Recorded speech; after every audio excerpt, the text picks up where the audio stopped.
Aprender a lidar com sobrecarga em programação é uma tarefa quase indispensável. Não necessariamente sobrecarga de trabalho, mas sobrecarga na hora de estudar, a tal da sobrecarga mental. É muito comum muitos programadores iniciantes lidarem com esse sentimento, e esse sentimento acarretar, na verdade, uma queda de desempenho na hora de estudar. Então, por isso, no vídeo de hoje, eu vou te passar algumas dicas para você lidar com essa sobrecarga de informação na área de programação. Olá, mais tecnologia, sejam bem-vindos a mais um vídeo do perfil Pedro Souza, cara. Perfil que você encontra tudo sobre programação, tecnologia e afins. Acho que este é um dos temas que eu mais tenho propriedade para falar, né, devido à minha situação, né, devido ao lugar, a região que eu moro ser mais difícil conseguir um trabalho na área de tecnologia, então você tem que se esforçar bem mais que uma pessoa de uma região mais metropolitana para conseguir a primeira oportunidade. Então, de certa forma, é normal você lidar, você se pôr nessas situações que você está sobrecarregado mentalmente, né? Então, eu posso dizer que quase com 100% de certeza que eu tenho propriedade para falar disso melhor do que ninguém, né? Mas antes da gente lidar com esse assunto, né, de como lidar com sobrecarga, é importante a gente primeiro definir o que é sobrecarga, né? Como eu já falei preliminarmente, eu não estou falando sobre sobrecarga de trabalho, o ato de você estar cheio de trabalho, cheio de coisa para fazer e você tem que lidar com tudo isso ao mesmo tempo. Não é disso que eu estou falando. Eu estou falando mais da sobrecarga mental mesmo. Muitas das vezes, aquela sobrecarga, aquela canseira que você sente na hora de estudar, sabe? Aquela coisa que chega a doer a cabeça quando você parar para ler algum livro, né? É disso que eu estou falando. Né? Eu lidei muito com esse sentimento durante mais de 2 anos da minha vida. Né? Hoje eu aprendi a lidar com isso, aprendi a evitar esse sentimento para evitar a desmotivação. Né? Então, assim, um dos problemas desse tipo de sobrecarga é porque a pessoa muitas das vezes nem percebe que está sobrecarregado. Esse é o ponto que é mais interessante, né? É porque ele é um sentimento sutil, não é um sentimento feito raiva, tristeza, alegria, não é uma coisa sutil e clara, é bem definida. É bem diferente disso, é muito sutil, é muito difícil de identificar, né? É por isso que muitas das vezes em apoio terapêutico é muito comum alguns sintomas que às vezes a pessoa sente, na verdade, relacionado a cansaço, estresse, sobrecarga, né? Porque é um sentimento difícil de identificar, você não percebe quando você está sobrecarregado, né? Então, assim, eu diria que um dos principais sintomas é essa desmotivação, essa, digamos que, aversão, muitas das vezes, a algum tema, alguma coisa, que deixa você sobrecarregado. E é nesses momentos que você precisa tirar aquele descanso, né? Mas assim, com o tempo, quando você aprende a se tornar um programador melhor, você começa a lidar com esse sentimento e começa a aprender a evitar isso, né? Porque isso decai muito o teu rendimento. Né? Se você é um programador júnior ali que está querendo subir para pleno, até pleno para sênior, é muito comum você lidar com sobrecarga. Se você não aprender a lidar com isso, você não sai do lugar nunca. E até casos mais extremos, você chega até mesmo a, digamos, desistir mesmo da área. Já vi gente fazendo isso. Não consegue lidar com a quantidade de informação na área e acaba tendo que desistir mesmo e mudar para outra área. Tá? Eu quase fiz isso. Né? Então, digamos que eu sei como é a sensação. Né? Então, assim, eu quero passar algumas dicas a respeito disso, como você pode evitar, né, lidar com esse sentimento, né, de forma tão fácil.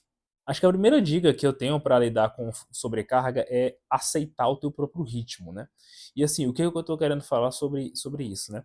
Porque assim, um dos principais problemas da sociedade no geral mesmo, não só na área de tecnologia, como em qualquer coisa, é que as pessoas tendem a não aceitar o próprio ritmo delas, né? Isso é causado por outro problema que eu vou falar na frente, que é a comparação, né? Mas assim, esse ato de você querer acelerar processos é o que te vai causar sobrecarga, né? É assim, o ato de você estudar, você tem que entender como você pegasse ali um balde de água e tentasse tirar essa água de dentro desse balde com um copo. Né? Se você quiser pegar mais água do que o copo aguenta, é muito comum que o copo vai querer transbordar e você vai se molhar inteiro. Entendeu? É a mesma situação. Se você tentar ir além de um ritmo que é confortável para você, é muito comum que você não aprenda a lidar com aquele ritmo e você comece a ter sobrecarga. Tá? Por exemplo, o meu ritmo, como é o meu ritmo? O meu ritmo é de eu tenho tranquilamente facilidade de estudar umas 4 horas por dia. É a questão do meu ritmo. Por quê? Porque eu faço isso há muito tempo. Né? Eu faço isso desde 2017. Já vou para quase 10 anos com essa prática.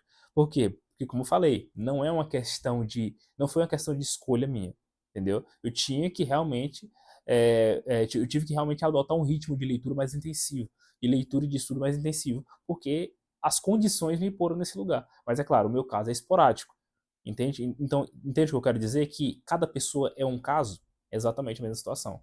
Então, assim, aceitar o próprio ritmo é a primeira parte de você não cair em sobrecarga, né? Porque você não vai além do seu limite, né? Você não vai além do que você aguenta.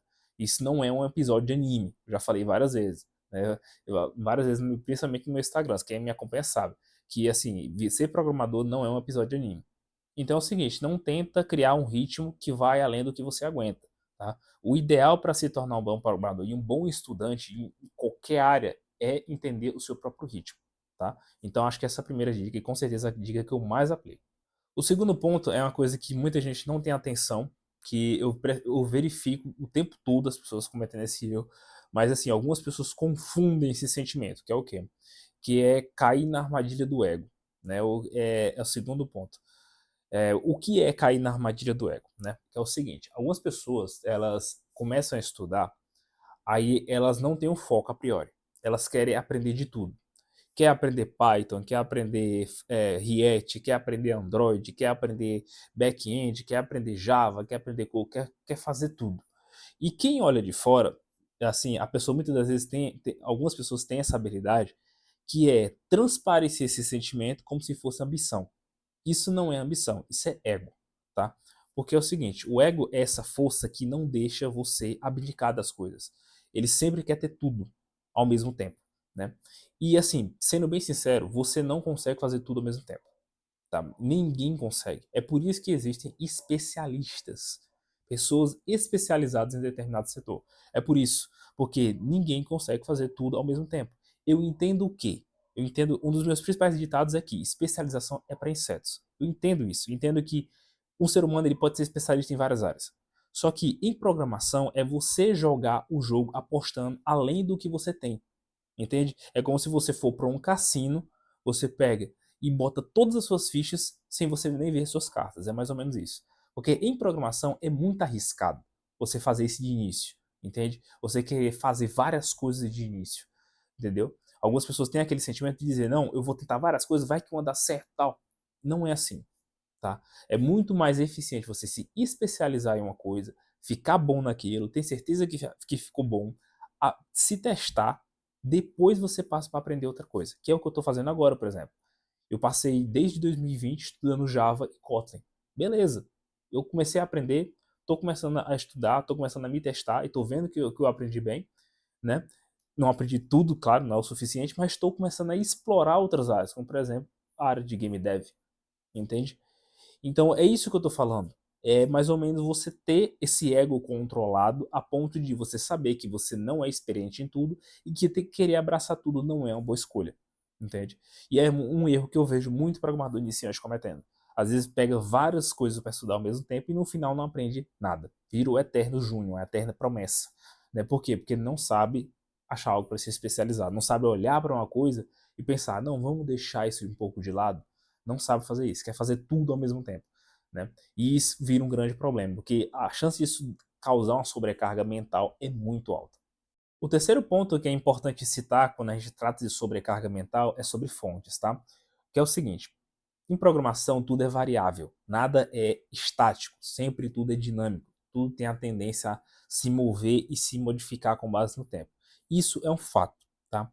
E, assim, e além desse fato que programação muda com o tempo, nós também temos que uma pessoa não vai ter a mesma interpretação que outra, tá?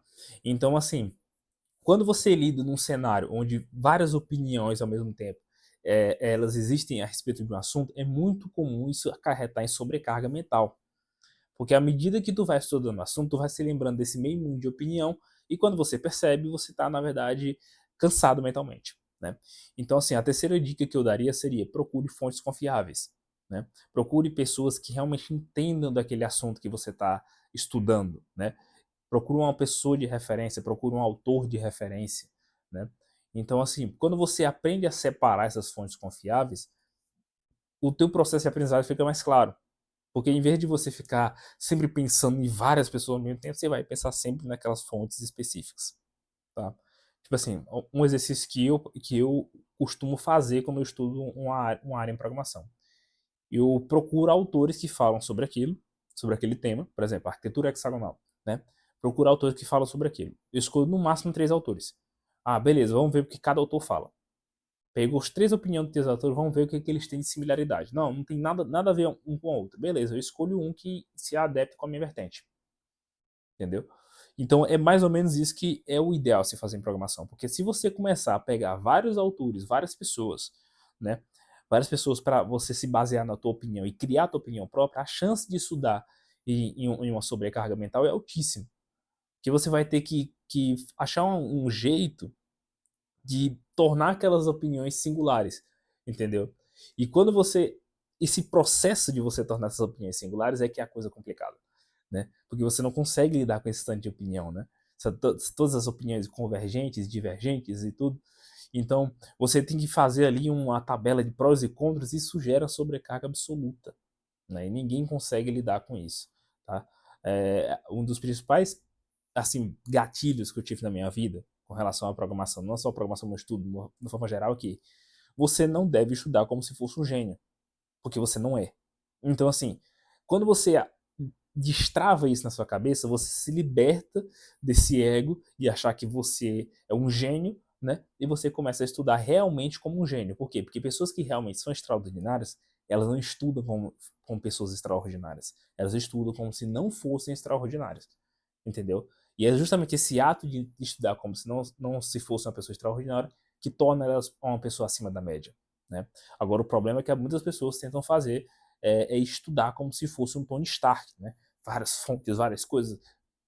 Tony Stark tinha um Jarvis para auxiliar ele, tá? Então, assim, você não tem um Jarvis, entendeu? Então, assim, não adianta você tentar estudar como se fosse um especialista, porque você não é. Você não vai conseguir lidar com essa divergência de opiniões. Cara, o quarto ponto, assim, é polêmico, tá? Porque toda vez eu bato nessa tecla, mas é o quê? O quarto ponto é evite se comparar, tá? Assim, sendo bem direto, a comparação é uma das principais razões para sobrecarga que eu vejo, tá? Eu presto mentoria já tem 1 ano e meio, tá? E assim, vai fazer uns 2 anos. Daí eu digo com 100% de certeza que um dos principais pontos de sobrecarga é a comparação. Por quê? Porque a pessoa começa a estudar uma coisa, aí ela vê, youtuber X está estudando isso, influenciador Y está estudando isso, pessoa Z começou a conseguir uma vaga de emprego naquilo. E ela começa a ficar perdida. Você lembra do primeiro ponto que eu falei? Que é justamente essa questão de não aceitar o próprio ritmo e sobre a armadilha do ego? Pois é. A pessoa começa a ver todos esses cenários, onde todo mundo é bem sucedido no que faz, o que ela tenta fazer? Ela tenta emular esse mesmo processo. Ela tenta fazer a mesma coisa, ela tenta pegar várias coisas para estudar, ela tenta migrar de um para outro. Não, eu estava estudando Java, mas eu vi que agora Go tá ficando bom para estudar. Não, eu estava estudando Go, agora eu vou para Python, porque inteligência artificial agora está na moda. E a pessoa vai trocando disso, vai pulando de galho em galho, e no final não aprende nada. Acaba só se sobrecarregando. Quando a pessoa menos percebe, ela tá saindo de galho em galho, pegando meio mundo de informação e tá sobrecarregado, não consegue lidar com aquilo tudo, né? Então, assim, a comparação é um dos principais ladrões de felicidade do mundo, tá? Tipo, toda vez que você se compara com alguém, toda vez que você se põe no mesmo patamar que alguém, cara, você tá literalmente assinando um contrato de infelicidade, tá? Porque a maioria das pessoas não são iguais. Você não é igual a seu amigo, seu irmão. Cara, eu conheço pessoas que são gêmeos. São gêmeos idênticos, aparentemente. São pessoas completamente diferentes. Mas por que que você tem que se pôr no mesmo matar uma pessoa? Na sua realidade, por exemplo, às vezes você é um cara que você trabalha das 8 às 6 da tarde. Você vai ficar 7, 8, 9, 10, 4 horas ininterruptas estudando? Possivelmente não. Por quê? Porque às vezes você tem responsabilidade, você tem uma família, você tem filho. Aí você começa a se sentir culpado. Eu não consigo fazer isso e tudo. E você desmotiva. Entendeu? Então, assim, a comparação é o maior ladrão de felicidade existente na face da Terra. Entende? Assim, a minha dica pessoal para você que está assistindo esse vídeo, minha dica pessoal é o seguinte: reduza o seu tempo nas redes sociais. Eu sei que muito influenciador agora nesse momento vai começar a dar piti. Mas é porque a pessoa também tem que ter noção que ela não se pode se comparar. A psicologia das redes sociais ela é completamente voltada para o ato da comparação. Perceba que todo o conteúdo que viraliza é sempre um conteúdo voltado para, digamos, os gatilhos mentais de comparação. Gatilho de escassez, gatilho de inveja. Por que que você acha que tantas pessoas elas passam horas assistindo influenciadores com a vida melhor que a delas? É o ato de comparação. A pessoa se imagina naquilo. A pessoa se imagina no lugar do influenciador. Ela quer coletar informações para se imaginar no lugar dele. Entende? Eu já fui assim. Já fui assim comigo. Eu cheguei até em 2019, 2020. Cara, eu, sinceramente, eu tranquilamente passava 2 horas do meu dia só assistindo conteúdo de programação. Só assistindo conteúdo de lifestyle de programação, rotina de um programador, como é ser programador aqui, como é ser programador ali.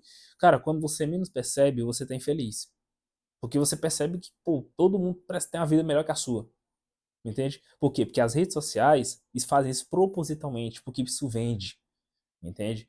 Então, assim, se comparar, cara, é criar uma ponte muito clara até a sobrecarga. Porque com toda certeza você não vai conseguir lidar com essa quantidade de informação e principalmente não vai conseguir raciocinar em que estado da sua vida você está.